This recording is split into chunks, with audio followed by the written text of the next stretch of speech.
दिवाली वाले दिन भाई आजकल तो क्रैकर्स वगैरह तो बहुत कम ही हो गए। बिल्कुल। घर में ताश चलती है, घर में जुआ चलता है, और 2 घंटे पहले उसी घर के अंदर हम लक्ष्मी जी और गणेश जी की पूजा करते हैं। और मैं अब आपको एक बड़ी हैरान करने वाली एक चीज़ बताता हूँ, जो पुराने ज़माने में जो चीज़ें चलती थी, आजकल तो हम लोगों की फैमिली में भी आज भी है कि लक्ष्मी जी गणेश जी की पूजा करके उस स्थान को बिल्कुल पवित्र माना जाता है। बिल्कुल। कोई भी नेगेटिव एनर्जीज अलाउड नहीं होती।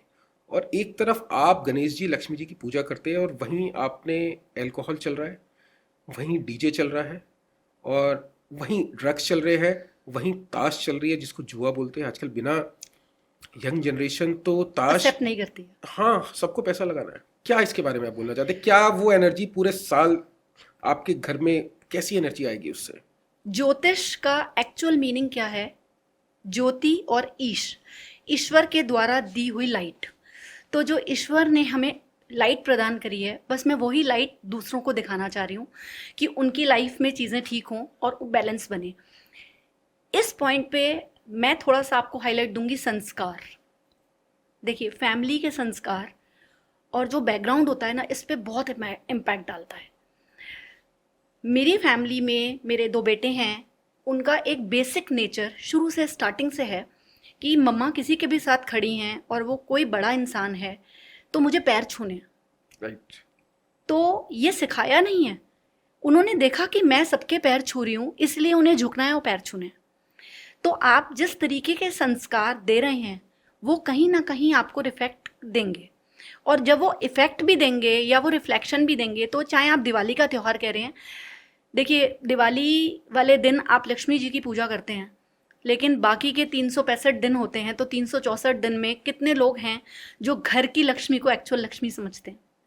ठीक है, उस चीज़ को एक्सेप्ट भी नहीं करते हैं, क्योंकि जो उन्होंने कह दिया वो फाइनल है। अथॉरिटिव मोड में रहते हैं हमेशा।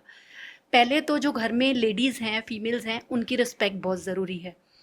आप दिवाली को इस तरीके से लीजिए कि वो आपको एक मैसेज दे रही है, आपकी लाइफ में नेगेटिविटी को, ईगो को, काफ़ी चीज़ों को रिलीज़ कर रही है, और उसके बाद आपको वो लाइट दे रही है। तो आप दिवाली इसलिए मना रहे हैं क्योंकि रामचंद्र जी वापस आए, किसी ना किसी बैड हैबिट को छोड़कर, पास्ट बैगेज को छोड़कर आप भी तो वापस आ रहे हैं ना। तो आप ये सोच के दिवाली बनाइए। और रही बात प्लेइंग कार्ड्स, ताश खेलते हैं, जुआ खेलते हैं, देखिए अगर आप हाफ एन आवर के लिए एज अ एन्जॉयमेंट खेल रहे हैं, और अगर आपके फैमिली मेम्बर्स ही उसमें इन्वॉल्व हैं, मदर, फादर या सीनियर्स, तो उसमें तो आप कुछ नहीं कर सकते, वो तो पूरा ऑरा ही क्रिएट हुआ हुआ है ना। लेकिन लोग इसको शुभ भी मानते हैं कि भाई हम खेले, हम जीत गए, लेकिन जो हार गया उसका सोचिए ना, उसकी तो आपने दिवाली खराब कर दी। मेरा यहाँ पे थोड़ा सा सोच थोड़ी सी डिफरेंट है। भाई जहाँ जिस स्थान पे आप लक्ष्मी जी गणेश जी की पूजा कर रहे हैं, क्या वहाँ पे जुआ, हम जुए को पॉजिटिव तो मान नहीं सकते? बिल्कुल नहीं मानते। तो क्या वहाँ पे उस स्थान के ऊपर क्या नेगेटिव एनर्जी जो ये जुए से क्रिएट होती है या अल्कोहल से क्रिएट होती है, क्या ये सही है? अगर आप उस पर्टिकुलर हॉल में या रूम में जहाँ पर आप दिवाली पूजा कर रहे हैं वहाँ ताश खेल रहे हैं, तो यस, वहाँ का ऑरा नेगेटिव हो जाएगा, क्योंकि जितनी ब्लेसिंग्स आपको माँ लक्ष्मी की और गणेश जी की, गणपति जी की मिलनी चाहिए, वो तो देखिए विघ्नहर्ता है ना, उनकी जो ब्लेसिंग्स का एक्चुअल इफेक्ट आना चाहिए वो कम हो जाएगा। ये तो थोड़ा उस सा एक एरिया मैसेज में आप वो नहीं होना चाहिए। आपकी एक लाइन का मैसेज जनरेशन दे दीजिए, या मेरी उन माँ सभी बाप से को दे रिक्वेस्ट दीजिए। है कि जहाँ भी आप दिवाली के दिन पूजा करते हैं, वहाँ पर या उसके आसपास के सराउंडिंग्स में जुआ ना खेलें। ना खेलना आपको ही बेनिफिट देगा, और गणेश जी की और लक्ष्मी जी की ब्लेसिंग्स आपको मिलेंगी, क्योंकि लक्ष्मी तो सभी को चाहिए। तो लक्ष्मी को लाने के लिए रास्ते भी तो खुद ही खोलने पड़ेंगे ना।